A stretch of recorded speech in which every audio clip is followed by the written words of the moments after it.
Choose. Hello. Good evening. It is that time again.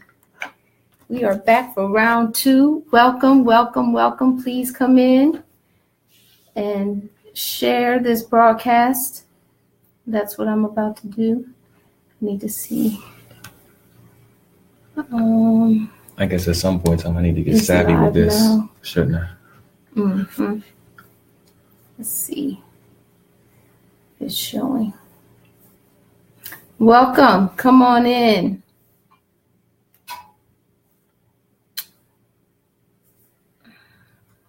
Come on in. We are so grateful to have you join us tonight for round 2 as we talk about marriage. Marriage done right and the hard work that's involved with it. Oh, so you ready to get started? Let's see. Okay. For round 2 as we talk about marriage. Okay, it's delayed. All right, I need to share this. Share. Come on in. We will be starting momentarily.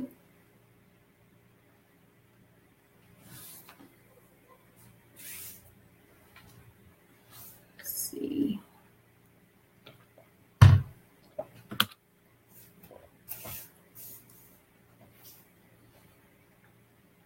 Okay. Come on in. Let's see. Send that. Then I need to send it to yours. Let's see.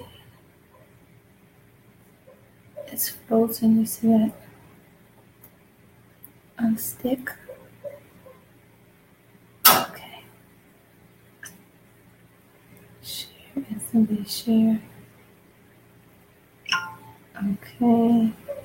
And post. Let me see. Share to friends. Okay, just the work and preparing to get started. Join us. I guess This is where you need a technician for this kind of stuff. Oh, somebody who's just Facebook savvy. I'm savvy. I'm doing it. I'm being savvy right now. Okay. I feel savvy. Okay. Okay, come on in. We're going to get started here. Let's see. Okay. All right, welcome. I think that's good. Let's see. I keep getting opportunities to do something else. Okay. Good evening, ma'am. So glad to have you. So glad to have you. Please help us to share this as we work through our technological challenges. We are ready to get started. Come on into the room. This week is round 2, and we are talking about marriage and marriage done right. I am Nicole Davis. And I'm Tony Davis. And we are your marriage and family mentors. So let me just give you a quick status update before we get into the meat of this. Last week was wonderful. We have received overwhelmingly positive responses from the broadcast. People have been sending us pictures of themselves with their books, letting us know that they've been purchasing the books. We have a church who has requested 40 copies of our leadership book to share and to give to their leadership team and their staff at church. So we are really super excited about what is happening and what God is doing. Yes, we are. So if you want to order any books, all of the books are available on Amazon.com. And if you want to bulk order books, especially if it's 20 or more, please send those directly to us at bulkbooks@empowertoengage.com. That's bulk, B-U-L-K, books, B-O-O-K-S, at empowertoengage.com. Yeah, and as far as the Amazon orders are concerned, you can find the books by simply typing our names, Tony and Nicole Davis, so you can put the title of the books, which is Marriage Done Right is Hard Work, Parenting Done Right is Hard Work, and Leadership Done Right is Hard Work. and you'll be able to purchase the books directly from Amazon. Yes, so things are moving quite nicely with the launch of the Done Right series. So last week we talked about parenting, and we gave you a little bit of our backgrounds about how we were raised and how it is that we've chosen to parent our children and how we parented them as they were growing up. This week we're going to talk about our new book, and I'll show it to you right now. Marriage Done Right is hard work. Can you see it? But it's worth it. A 31-day guide to a 31-day guide to put the fun, fire, and focus back in your marriage. I'm still thinking about the children. Mm-hmm. No, we're not thinking about the children tonight. Not tonight. We are with the adults tonight. Mm-hmm. Adult conversation. Yes. Mm-hmm. So, and if you have your children watching, please have them go do something else, just in case. We have no way of censoring anything. But anyway, so that's what we're going to talk about tonight. And before we get started, as we did last week, we want to share a little bit about our own backgrounds and how it is that we experience marriage in our lives. So for me, I grew up in a single family home. My mom and my dad, I don't know how many of you would be familiar with this, but they would have been considered common law married folk because they were together. And actually, Ohio recognized it, so maybe they were. They just didn't know it. And didn't know it. Yeah. What could they have done with that? They could have been function as a legally married couple. Well, they didn't. And she could have took some of his assets if he had any. Okay. You talking about my? Okay, I'm sorry. So yes, they were together. As long as I knew of my mom and my dad, till his death just a few years ago, off and on for years, they were together. My sisters and I, we have the same mom and dad, even though we're 12 and 13 years apart in age. And I have a half sister as well. But that was the dynamics back then. And it was common. That was common practice. I saw it all around me. I can count on 2 fingers how many married couples I saw in my immediate family. So with that came all of the kinds of dysfunction that you can imagine. There were drugs, the buying and the selling of the drugs. There was alcohol, addiction, prison sentences, burglary, running, hiding, dysfunction in the communication and the way our families interacted. So that's my backdrop. That's what I was raised in, and that's what I knew relationships to be. And when I was younger, as I talked about last week, I wanted a family, but that didn't come until I learned that a family could be different, because based on what I had seen and the way couples interacted around me, I was not interested. And so I kind of went as far away from that as I could. I think I was commitment averse back then. But adverse and averse. Huh? Yes. And then once I gave my life to the Lord, it became a whole different situation, which would be another Facebook Live. But go ahead and say a little bit about yours. Yeah, and I'll say a little bit about mine. As I stated last week, I grew up in a single parent household, just my mom, my brother, and me. Didn't really think much about the concept of family. My mom would always tell me that, I needed to ask my dad for certain things and we needed to get to know him. And we were doing so well in my mind. At least I thought that I didn't understand the need to know him, as she would always say it. But my dad left when we were very young. He eventually got remarried. And my stepmom, she was actually pretty great. I didn't know much about their relationship other than the fact that my dad would pick us up every now and then and take us to karate movies, and we would spend a little bit of time with them. And my stepmom would always tell me that we needed to try to get our father to spend more time with us, and she tried to get us to put the burden on him to do so. And I didn't really see the need to do that. So the whole family concept to me was just a single family, a single parent household led by the mom. That's how it was in my apartment complex. I think everybody, with the exception of maybe like 2 or 3 families, were single parent. And so it wasn't nothing that I really desired. My mom eventually got married in my late high school years, and just looking at the dynamics of their relationship, that was a total catastrophe. And we can talk about more about that later in a subsequent Facebook Live. But the whole concept of family was nothing that I had any knowledge of, and no desire to structure it in any particular way. I just knew that people had babies and the mama led the household. And so, but marriage and family dynamics, nuclear family, I didn't know anything about that. But you know what? What's interesting? Go ahead. No, go ahead. You can say what's interesting. No, I was just going to say, because remember, and I'm thinking about when we met. So that's our backdrop, both of those issues. But remember when we were friends, and I used to talk about how the way you didn't want to spend money, even with us, we weren't even dating. So it's not even like he needed to show me a good time or prove anything to me. But his whole concept of marriage, because you wanted to be married. And what were you saying you wanted in a marriage? Oh, well, gosh, what I was saying back then is we were going to have separate lives. She wasn't, and you know what, but really I was influenced by what I saw on television with the athletes and prenuptial agreements and all that kind of good stuff. So I figured, I knew I was going to make it, and whoever I eventually married wouldn't know much about what I had, because, you know, these anti-nuptial agreements would be in place and she wouldn't know much about it. And I was a broke dude talking that mess. So, I mean, you were 19. I was 19, yes, talking that nonsense. And we would just be having conversations about relationships. And he would say, my wife is never going to know what I have. She's never going to know how much I make.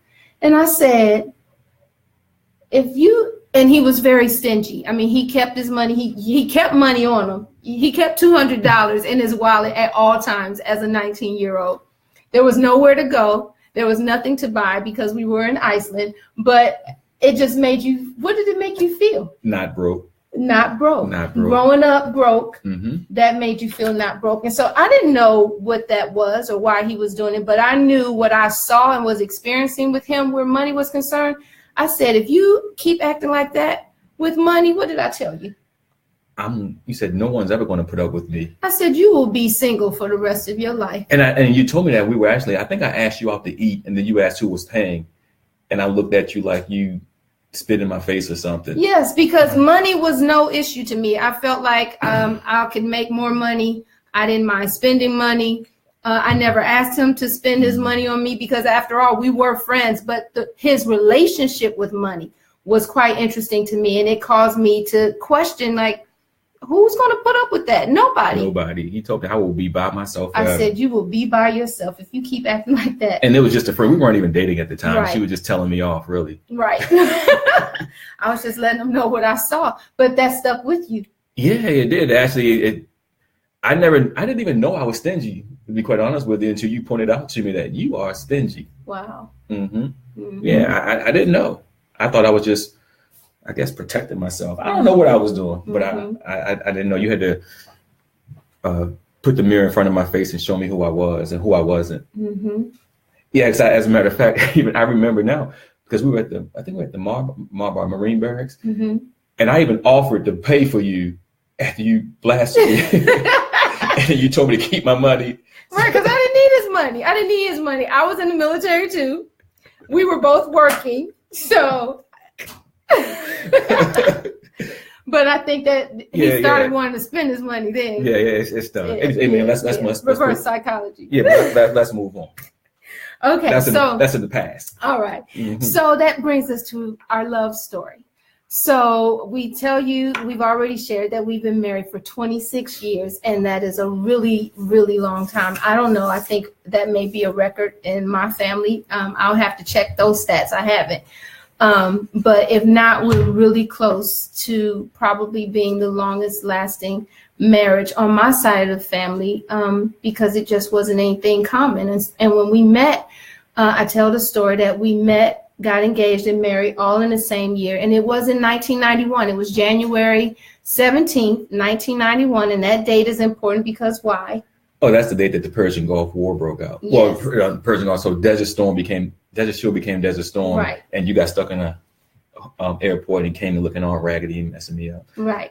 So anyway, so when I got there, and the war didn't do anything to us as it related to our jobs, but that was the significance of that day. We just remember it from that perspective.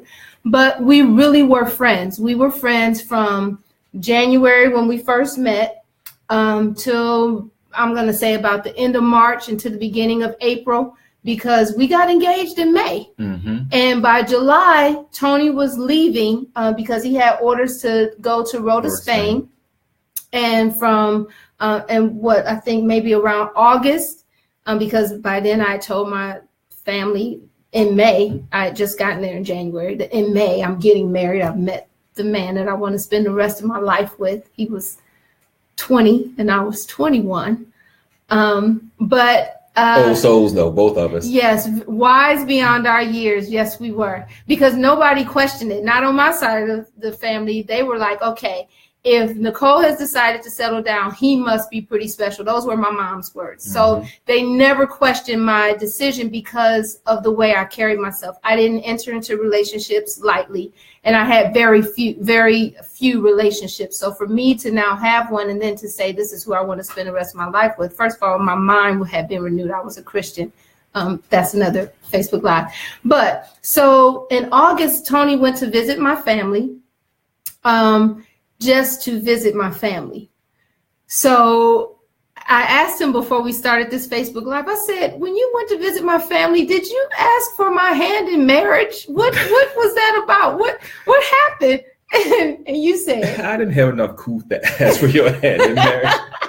I didn't know anything about asking, could I marry your daughter and all that He kind of didn't jazz. know. I just showed up and said, all right, I'm marrying Nicole. Who are you? And I'm going to let you know who I am. Here I am. Inspect me. right. Ask any questions you want so I can answer so we Right. can get this show on the road. But as far as asking, no. Right. And my family didn't know to have him ask for my hand in marriage. I mean, that goes to tell you how dysfunctional we all were. Like, we had no couth, as you said, about the whole thing. Or training. No training. I didn't even know to say, no, Tony, when you go see my family, you need to ask my mom if my dad is around, or my dad, if he's around, ask for my hand. So I guess this might be a good place to pause. And for anybody who has daughters out there, if they do it as I did, don't let it happen. Absolutely. Sit them down and train them. And before you let your daughter run off with this man and share her life, it never even came take his up. last name and all that jazz. Yeah, so that was August. So Tony, Hey, Janessa. So Tony went to visit. Oh, thank you. Tony went to visit, and then after that, he went to Spain, and we didn't see each other again until January or December when we got married. So he left me in May. I did not see him again until December, and I've shared this even with Janessa, that we had to write letters and we had to use calling cards. That's how we kept in touch. There were no Facebooks, there was no online anything, no cell phones. We had to find a phone wherever we could, get a calling card, and run up multi-$1,000 bills. Right, thousands and thousands of dollars later. But when we got together in December, it was maybe a week. We were there, we got married. I went back to Iceland. Tony went to Spain. And he came to visit me at some point before I was able to join him in July of 1992. But that was the whirlwind. And what I like to share with people to show the difference is that even though it all happened in a very short period of time, we had quality and quantity time together because we lived in the same barracks. We worked the same schedule. We were off the same days. We spent so much time together. We probably spent more time together than a couple who's together for 5 years. They don't live together. They're not working at the same place. And they see each other, on the weekends, maybe a night or two a week, and they talk on the phone. But we were together every single day, and we did everything together. So we felt like we knew each other very well. Yeah, I mean, and not only did we, when you say everything, that's exactly, we ate breakfast, lunch, dinner together. We lifted weights together. We played racquetball together. We shot hoops together. I mean, we did everything together. And I guess most importantly, we actually talked. We actually got to know each other. Right. Because during that period of time, I think you left this out, baby, talking about our story. When we first met, we were friends, but we had no desire. I wasn't our intent to be a couple. We were just friends, sharing life, sharing stories. Just two knuckleheads, just sharing our philosophies of life and just trying to get through this thing together, helping each other out. You were cool, I was cool to you, and we were really just buddies sharing life. So we really got to know each other with no pretenses, no motives. We were just sharing, and then we got to really know each other. So all of my bad ways, you knew them, all of your bad ways, I knew them, and we were still cool with each other. We were buddies. And it was one of those buddy kind of situations where, Tony was checking me out, So let's, it wasn't like he didn't notice Here we me or go. see me because, I have 4 eyes. Of course I noticed you. right. But in a way that like, oh, wow, okay, she is fly. She is fine. I like her. He just knew he needed to play his cards right because you know how it was in Iceland, Tony. I had a lot of competition. Okay. I had a lot of competition, Okay. and I had to shut them down. Okay, and he did, I did. but please know he had a strategy. But we were friends. He wasn't forceful or anything like that. He let it take its course, and at the appropriate time, it escalated to the next level. But in the back of his mind, he had a game plan that he was working in, and you were smooth about it.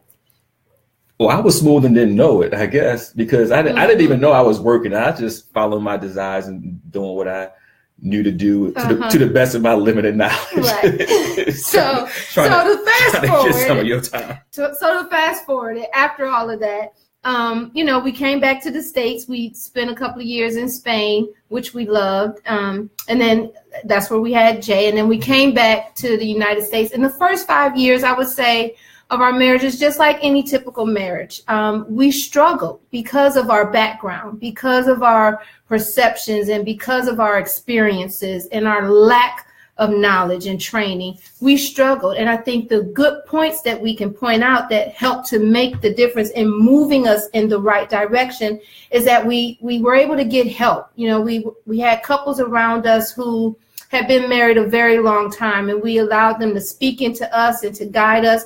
And then we were really trying to do it God's way. We were studying the Word of God. Yeah, and I think, and most importantly, we got to a point where, we had some knowledge. We could sit down and sound impressive in the Bible study and all that kind of stuff.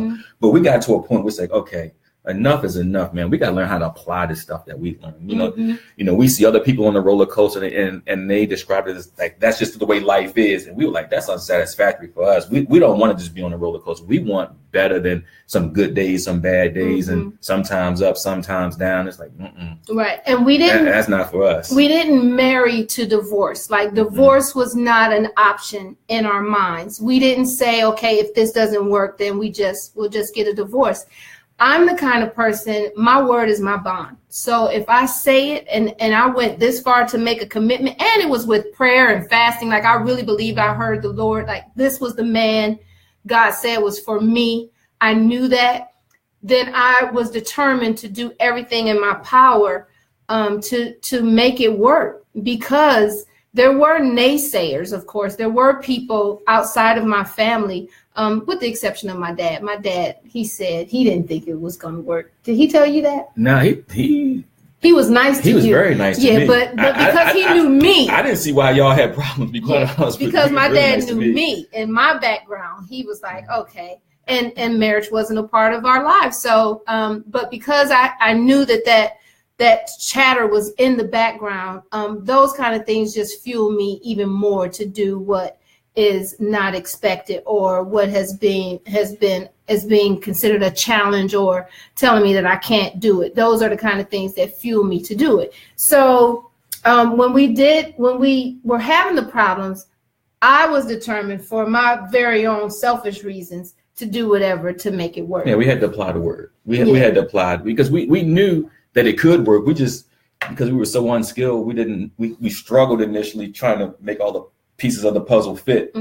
Taking the theory. I think a lot of people would even understand this today. Taking the theory and actually putting it into practice. Right, which doesn't happen a lot. Doesn't happen a lot. Right. So we had some growing pains there, but we figured that thing out. Praise the Lord.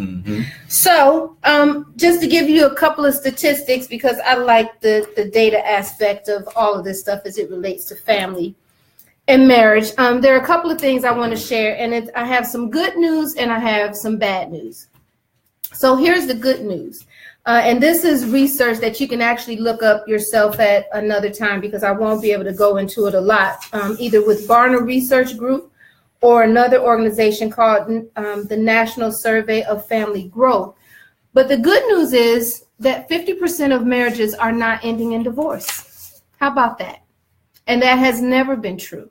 How about that? In fact, there's an article from 2014 in the New York Times, and it's entitled The divorce surge is over, but the myth lives on. And the myth is the fact that we've been saying and touting, and I'm guilty of it too. I've said it over and over, that 50% of all marriages end in divorce, and that Christians are getting divorced just as much as the world. And that is a different conversation. But to believe and to say that 50% of all marriages end in divorce, to me, it's a diabolical scheme of the enemy. It's almost like he put that out there so that if we keep saying it, we could believe it and fall into the trap of believing that marriages just won't work. No matter what we do, no matter how we try, that our marriages are going to fail. And so I thank God that I can debunk that right now. In fact, if you've been saying it, stop saying it. Marriages do work. Yours can work. We do stay together. People are staying together beyond 5 and 10 years. People are married like us, 20, 30, 40 years. We're meeting these kind of people all the time. So marriages do work. So I'm grateful to share that. So, but here's the bad news. There's another group called Pew. It's a social science research group, and they did analysis on religion. And now here is the alarming statistic that I thought was very interesting. Of all divorced couples, 74% claim to be Christians, while only 20% were agnostic. So we can debate the whole, whether or not they're Christians and how is a Christian defined, but 74% said they were Christians to some degree. So let's say we don't even deal with them. Let's deal with the ones that we know are bona fide Christians. They've been saved a long time. Maybe they're pastors, prophets, evangelists, fivefold ministry gifts, or they've been in the church a long time. They've been saved longer than how old I am, and they're ending in divorce. So if Christian is what you categorize yourself as, my question has always been, then what are we doing differently from the world? What can we show the world, or how can we let the world know that being a Christian makes a difference in your marriage, that we handle our problems differently, we handle conflict differently, we communicate differently, we work together differently. So as a Christian, when I see that kind of statistic, that's what makes me know that what we're doing is so important right now, and why our book is important, because people who are married, who are in the faith, we need to learn how to work together differently. The rules of engagement need to change, and they need to be based on the word. Mm-hmm. So what do you want to say about that? Well, Nicole, you're the social scientist. You're soon to be Dr. Nicole. You're into all those stats and stuff. I'm the sports stats guy. I like to use a lot of sports analogies. And, a lot of times one of the things you'll see when they're watching sporting events, you'll see a play and they'll say, that's something that won't show up in the box score. And so when I hear those stats, whether it's 1/3, 50%, 75%, I know that doesn't tell the entire story. Mm-hmm. I know that there's actually more going on than what those stats will show. So, for instance, I'll just use an analogy with crime. You look at our city, Baltimore City, and now it's in the national news now when you start talking about some of the more dangerous cities. You hear Chicago, Detroit, they've always been there. But now you hear Baltimore thrown right in there in the mix, and then they'll start talking about the amount of murders that we have here in Baltimore. And I know this past year was 300 plus, what the exact number is, that's the big one, but we know it was more than 300 from homicides in the city. But the reality is, even when you look at that number, it doesn't really tell the true story of how dangerous the city is, because there are a lot of things that happen from a criminal perspective that don't necessarily show up in those stats. So, for instance, you actually have GSW's gunshot wounds. I know when I got my physical, I get my physical every December, and talking to the lady, she was new, and she was telling me that the hospital she came from, which is really not far from here, and she said that they got 5 GSWs every single night. She said even on the coldest of cold nights and rainy nights, you have 5 of them coming in every single night. Mm-hmm. And then, so that doesn't show up in the murder statistics, right? You have stabbings, and then you actually have just batteries and, people getting beat up. Sometimes, especially with the young kids, somebody get jumped, that doesn't show up as a crime stat. It's like, hey, I got jumped, you go tell your boys, and then next thing you know, it's on and popping in the streets, and then you have all kind of things happening there. So the murder stats don't tell the entire story. And I think the same thing holds true when you're looking at the marriage stats. So for instance, we can talk about the divorce rate all day long,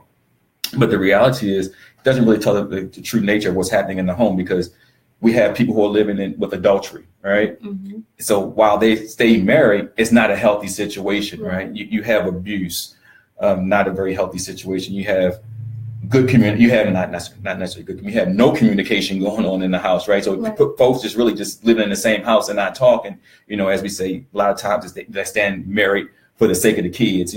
That's not a healthy situation. So while the stats will show that they're not divorced, it's not a very healthy situation. Then you just have bad communications, people fussing and fighting all the time, every single day. I mean, just the very sight of you means you're getting on my nerves, and I'm ready to fight. So it doesn't tell the whole story. So the bottom line is, and even with that abuse and that adultery, that bad communication and no communication, I think a lot of those same people will be the people who we say who profess to be Christians. They're living their marriage experience is actually that kind of experience, and we've got to change it. So that's what I have to say about those stats. Mm-hmm.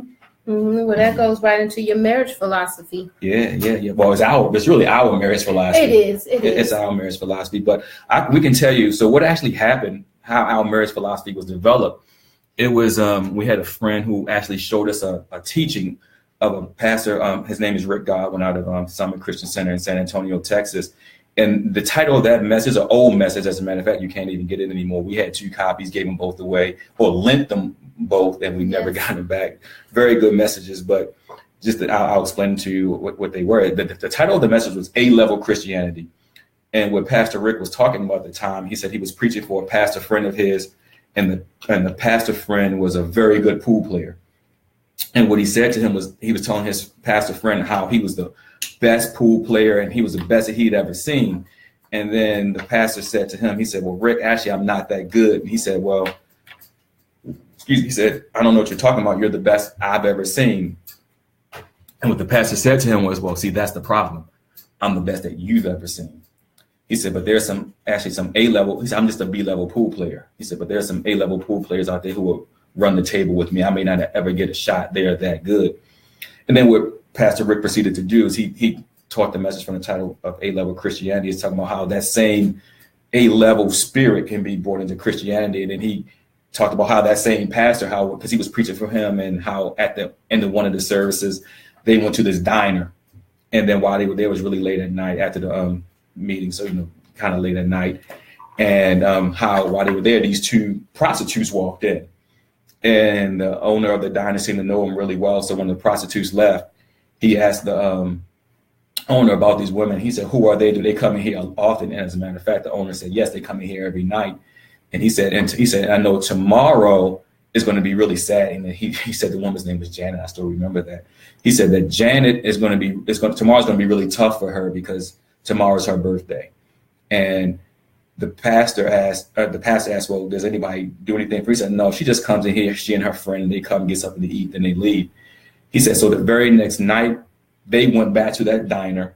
And when the 2 ladies walked in, the place was fully decorated. He had streamers, he had balloons, a birthday cake there for us, said happy birthday, had her name written in it. And then the question became, what kind of pastor would throw a party for a whore? Mm-hmm. And then his answer was, not a C-level, not a B-level, but an A-level person would do, an A-level pastor would do such a thing. So then he started talking about some other things that A-level Christians can do just to really step their game up. And then we watched that message because we had the VHS tape at the time. And we talked about how we wanted to be, that was our message. We wanted to be A-level Christians. In addition to that, we wanted to have an A-level marriage. So we knew that was like really the catalyst for us actually learning how to apply all this stuff that we had to eventually work through. So we wanted to be A-level Christians. And we knew that the key to doing that was to have unity. Unity was very important. And one of our foundational scriptures there, which, in the book of Genesis, where the account of the Tower of Babel, and where the Lord said, hey, they're speaking one language. And we knew that with that nothing would be impossible for them. Mm-hmm. And with nothing being impossible when you are unified. And as a matter of fact, as you like to say, that unsaved people can get more done if they're unified than Christians can if they're ununified. Right. So we knew that we had to be unified and nothing could come against us. Then we looked at scriptures like, the whole leave and cleave thing. But the key thing there was that they had to become one flesh. And one flesh is really signifying unity. And then Jesus was even talking about this, us as the body of Christ, and how he said his desires that they are one just as we are one. So if he expects that from the whole body of Christ, you definitely expect that a married couple who are one flesh would be unified. So that was really our foundation. Like, okay, we got to work on unity. And and the key part to the whole unity piece is unity doesn't necessarily mean you agree about everything, because there's no way. We're two independent individual people with our own opinions, our own experiences, our own needs, desires. But what unity does mean is that you support one another wholeheartedly, 100%. The support is there, and the acceptance of each other's differences. Because one of the things that I often say, and I know you used to say this, I haven't heard you say it lately, but we love each other in spite of and not because of. Because if I'm only making decisions about you and for you when you act right, or when you say the right things, or when you do the right things, then what kind of love is that? We've got to learn to love beyond what we're feeling, and know that this is just a mandate from God. He said, you love because I first loved you. Love other people as you love yourself. These are the commands of the Lord. So if I'm loving you in spite of how you're acting, then I'm acting more on the A level, Christian level, because I'm not allowing my feelings to rule and govern how I act. Yeah, not only how you're acting, but sometimes, a lot of times there's a lot of disagreement just because you're in different camps. It's like, I can't believe you don't think like me. And then that can cause a lot of dissension. So we learn how to get over that. And here's the thing about that, though. We learn that you don't have to always agree, as you just stated, because the truth is you don't always agree with yourself. I mean, just think about it. The fact that you actually change your mind on something means that at some point in time, you came to the conclusion that, you know what, I no longer agree with me.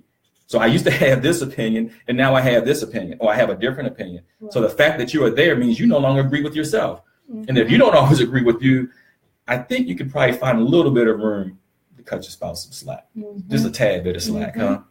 Yeah, we can do that. So what we learned how to do is, when we saw things coming against the unity, we learned how to just nip that in the bud right away, because we knew we had to be unified if nothing was going to be impossible for us. And I know it sounds all religious and cliches, but that's really the way we try to go about it. Like, let's nip it in the bud. And it's not always easy, because we're both very opinionated people. Right. So, but we had to learn how to nip that in the bud. But you going to say something? Yeah, and just being able to celebrate one another.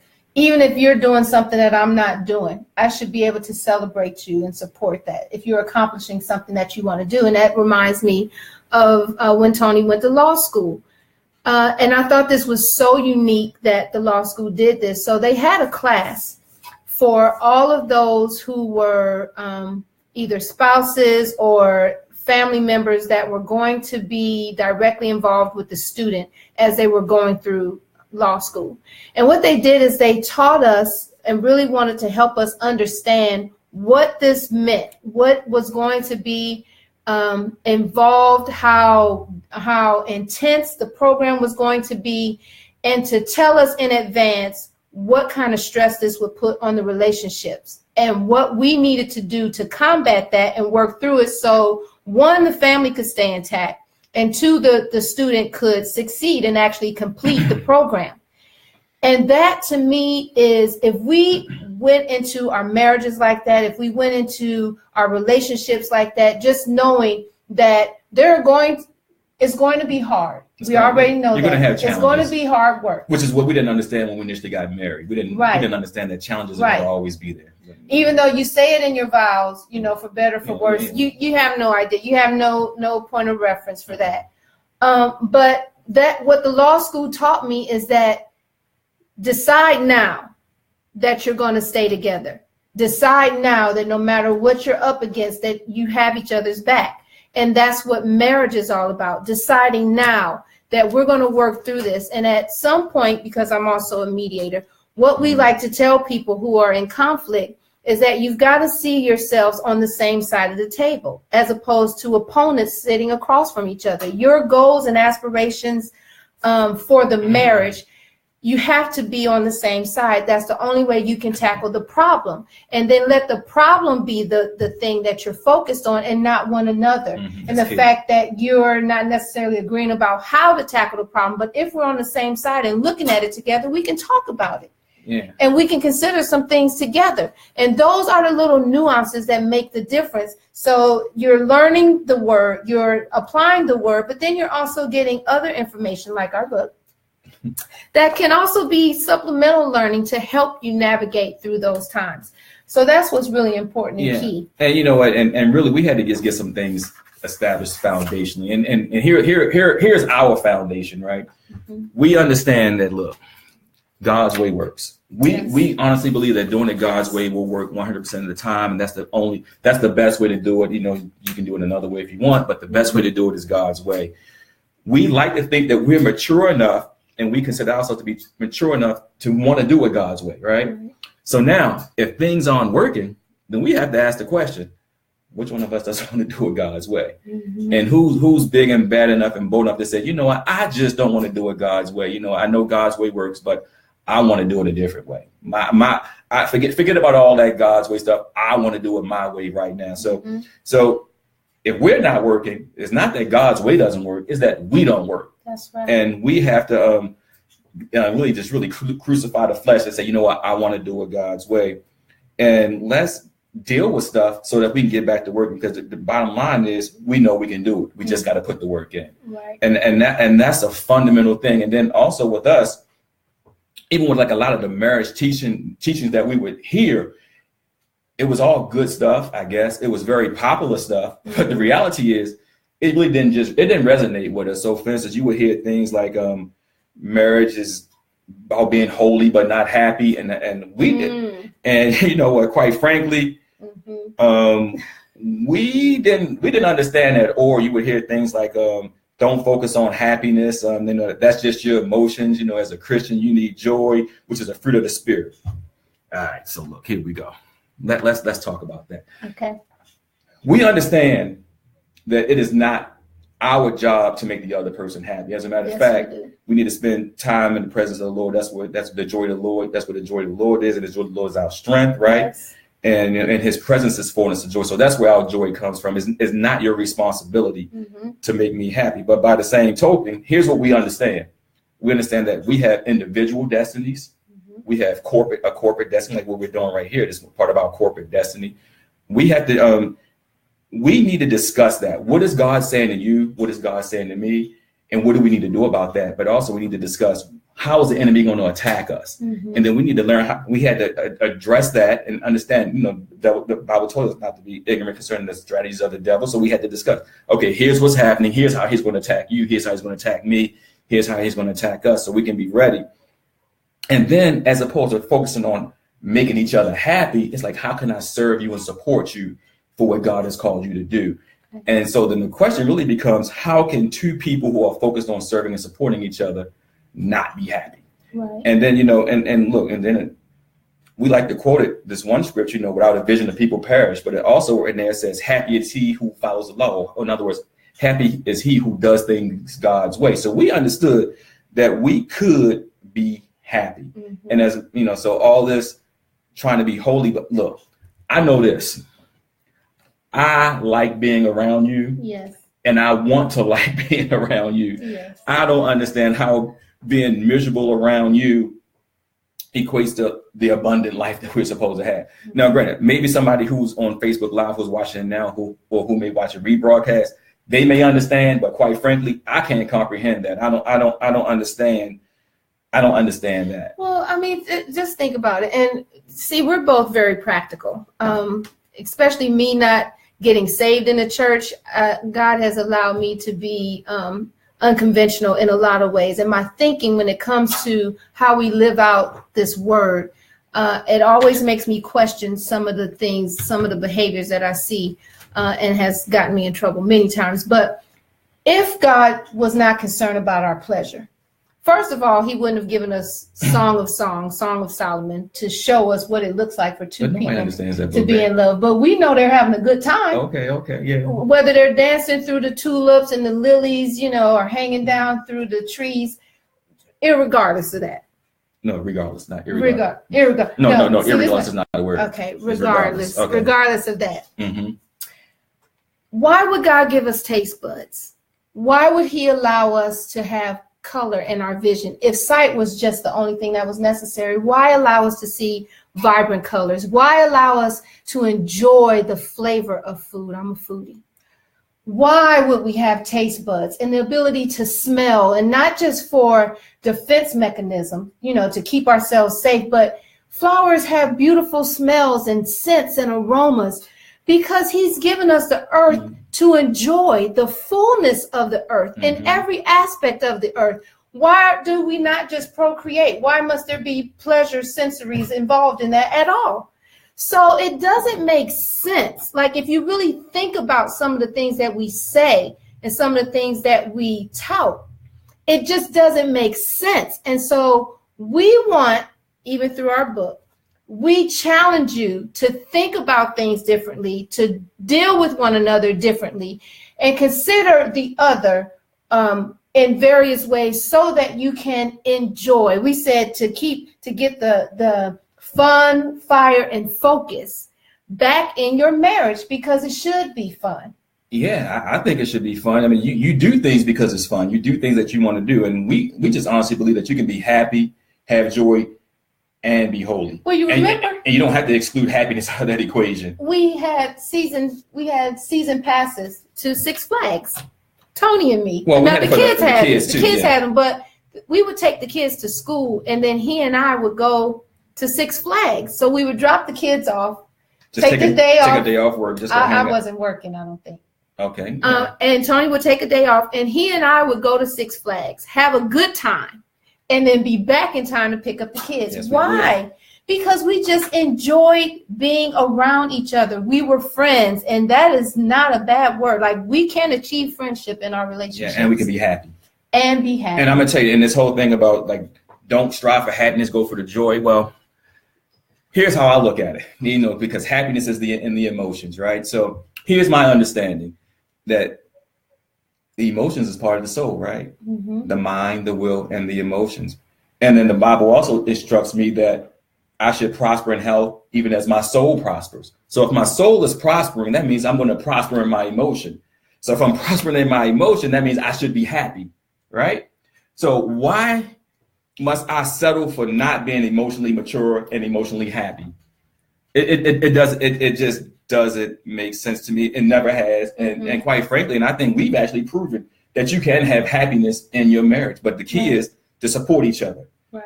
Hey, what's God saying to you? What does God call you to do? And let me support you in that. And if you do that, as opposed to trying to focus on what you're not doing, you can have a lot of happiness in your marriage. I think, and as a matter of fact, I think too many Christians settle for not prospering in their soul, and they settle for like a lot of unhappiness. Like almost like you get a badge of dishonor for saying, "Hey, I'm so saved, I don't even want to be happy." Well, and it helps you to make excuses for not doing the work. Mm-hmm. That's what it really is. It's an excuse because you don't want to put the work in to be happy. Because I don't know any couple, as a matter of fact, even for couples who may be struggling, I don't know any couple who's ever said, I don't like you. Mm-hmm. You just make me so miserable, and we're probably not going to make it. But so let's go ahead and get married this summer. Mm-hmm. And won't you be in my wedding, be a groomsman or a bridesmaid? Because we don't like each other. I mean, at some point in time, you had some kind of fun. Right. At some time, you had some kind of fun where you actually enjoyed each other. And I think if you enjoyed each other, you can enjoy each other again. I mean, that's conceivable. And I would really expect the only people to have a different opinion than this are those who are in arranged marriages. Because yes, you are in a situation, because that's cultural. Do we do that in America? No. Okay. No, we don't. Okay. And that's why I'm saying those are the only people we could have this kind of conversation with, where we could see from their perspective why fun wouldn't be necessary, why happiness wouldn't be necessary, because it was arranged. You had nothing to do with the selection of your spouse. Okay, but since we're talking to primarily American audience, we know we can have fun. And we get to choose. We're choosing the man or the woman that we're with. And when you made that choice, there was something about them that made you feel something other than holy. Yeah, and you didn't feel discouraged and depressed and all that other kind of stuff. They brought that out of you. You had some fun and you were happy. Exactly. You like being around them. Exactly. And I think marriage you should like being around your spouse. It's not like, oh, your wife, and then you're like, oh my goodness. Yes. No, your spouse should bring the thought of being around your spouse. You should want to spend time around your spouse. Yes. Same way you want to spend time with other people. You have no problem. People will say, oh, you grow out of that. Well, you don't grow out of wanting to spend time with your friends. And going Tony, to football games or shopping, whatever your thing is. Right. And we're 3-part beings. And you talked about that being soul, body, and spirit. So if all of those dimensions require attention, we serve a God who's a multiplier. He's not a divider. So I'm not going to require holiness, but you're choosing holiness over fun. Like that doesn't make sense. It doesn't make sense to me. Why can we not have holiness and fun? Why can't we have fire and holiness? Why can't all of those things be a part of how we live? He's not limited in his resources. No. So when you think about God from that perspective, then give yourselves permission to have a good time. Give yourselves permission to enjoy each other's company beyond a Bible study or a prayer group. Give yourselves permission to go out and just enjoy each other's presence, because you are physical beings having a real natural experience on earth. Probably the majority of your dealings are natural. You have to tap into the spiritual portion. So when you're eating, when you're sleeping, because you need to sleep, right? You need to eat. You're taking care of the natural needs, and enjoying your spouse is a very natural need that you should allow. Before you get into before you get into the structure of this, but let me just say this one thing. I want to help some people out who may be watching this, especially the men. Look, we have, when we're looking at the struggle, we have 2 issues that we deal with and struggle with. And I say issue number 1 is we love the counsel of Satan more than we love the counsel of God. So here's what actually happens when you're going through a lot of stuff. Satan, he'll accuse your spouse, and he'll talk about all the bad things about your spouse. So in the case of men, all the bad things about your wife. So I'll do it from the man's perspective. So I'll say about your wife, but of course, the women, you can say about your husband. And then what will happen is, he'll say, she's not this, she's not that. And she, of course, she's going to do this and she's not going to do that. And then what we say is, hey, Satan, tell me more, tell me more. It's almost like the movie Grease. Just tell me more, tell me more. I agree with that. Yeah, you're right. She is not this. She is not that. And she always does this. You use those qualifiers and things like that. And we love that kind of counsel. We as a matter of fact, we embrace it. But then, the Holy Spirit will come to you and say, well, you know what? What I need you to do is to forgive her. And then we'll say, no, I don't receive that. I'd much rather have the counsel of Satan than the counsel of you, Holy Spirit. So, and that's one of the things that we got to do. We got to stop enjoying the counsel of Satan, because he's the accuser. He comes to accuse your spouse. He comes to accuse your wife. And we got to say, you know what? I am not going to receive your counsel, Satan. Because that's not how I want to live. And as a matter of fact, how can you consider yourself to be a mature Christian when you actually enjoy the counsel? And not only do you enjoy, you prefer the counsel of Satan when it comes to your spouse. So that's one. We need a paradigm shift there in our mind, especially with the men. We need a paradigm shift there. And also with the men, we need to understand that who you are. We need to understand that you are a gift. We like to go back to Adam, right? And he said, oh, you're welcome. I like my gift. He says that he said it was not good for man to be alone, right?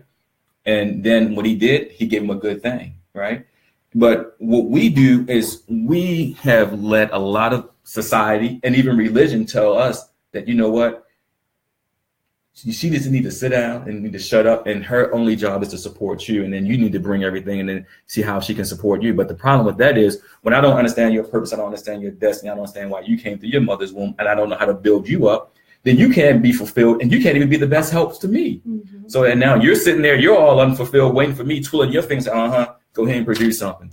Go ahead and produce something. And you're waiting, but now you're trying to be the good Christian because you don't want to complain. But the reality is, you're complaining in your mind. Right. You're complaining, and then, or you go complain to your friends, you call it getting counsel or sharing, whatever. But the reality is, you are complaining. And you're complaining because I have just stifled you and told you that your opinion doesn't matter. And that's a fundamental need for everybody, that everybody wants to feel important, everybody wants to feel valued. Then right there in your own home, you're told, sit down, shut up. Your opinion doesn't matter to me. and we don't know how to build you up and actually help you become the best person you can be for us. And men, you got to understand that your wife is a gift from God, and that she has an individual purpose. Help her in that. And then you'll find out, as you said, with the multiplication, as you build her up, she'll just give you so much more. And then you'll be surprised at how much she can help you do the things that you want to accomplish with your life as well, because she will be all that. Right now, you leave her in that potential state, which means she ain't done nothing yet. And you can actually help her fulfill that potential, and she's going to be better for you. So understand the gift that you have, and that's really what I wanted to say. Those are two things I wanted to say to the men to really help you just get your mind right as you're dealing with your good thing. That's really good, babe. Yeah, that's good. That's good. I know. Thank you. You're welcome. So before we wrap this up, we have a few minutes left. We just wanted to touch on some of the things that you'll find in the book. Fire, fun, and focus. That's what we're focusing on in here. So the topics that are in here, as I always like to say, please don't skip the introduction. It helps you to understand why we wrote the book and how to use the book with you and your spouse. Yeah. And we would recommend that you each have your own copy, because there are note pages in here. And as you're going through each one, number one says, let's have some fun. It starts off talking about having fun. It gives you a scriptural reference, and then it gives you some information and some questions to consider. So you can write your answers in here, any thoughts that you may have, aha moments, revelations from the Lord, or just things that you want to do or consider as conversation topics for you and your spouse. So, and it can be done either daily, or you can do one per week. You can also use it for small groups or Bible studies. This is an excellent resource to help get your marriage back on track. What do you want to add? No, I was going to say just some of the things that we were talking about tonight about having fun and mindsets. I mean, all that's addressed in these books, and you can work through them together. You can work through them as a couple. I mean, eventually you have to work through them as a couple, but sometimes because of some of the questions that we ask, you may want to work through it together, because working with your spouse right away may feel like you're being put on the spot, but nevertheless, as we say, it's hard work, right? And you got to do it. That's the only way you're going to, as like I said, you had the desired results. The only way you're going to get it is to put the work in to do it. But this book right here, if you want to put the fun, and focus back in your marriage, you can do it. And you just got to knuckle up, buckle down, and get it done. So before we leave you, it's just a couple of pieces of information we want to share. First of all, I'm smiling because I'm just watching you put your glasses on. Oh. I know this is all new to my life. For those of you most of you don't know, but I've worn glasses ever since Nicole met me, and she used to dog me, but now she's getting at that age where she needs to put glasses on. She's looking at some notes right now. She needs to see, so I think it's kind of cute that she needs to put glasses on to see. Okay. So, anyway, I was going to give my inty way, but I won't. There are a couple of other books that we have. We also have The Parenting Done Right. It's hard work, but it's worth it. And we have The Leadership Done Right. It's hard work, but it's worth it. And the subtitle is 31 Essential Disciplines to Becoming a Leader of Impact from the Inside Out. And we will actually talk about this book next week. We'll be with you again Thursday at 7:00. And 2 events that we want to mention next week. We will be in Houston, Texas at Free and D International Church. We will be a part of the Mountain Masters Conference, and we will be speakers there. We're really excited about that event. So if you live in that area or know people in that area, please consider coming. All of that information can be found on our Facebook page at Empower to Engage, or on our website, empowertoengage.com.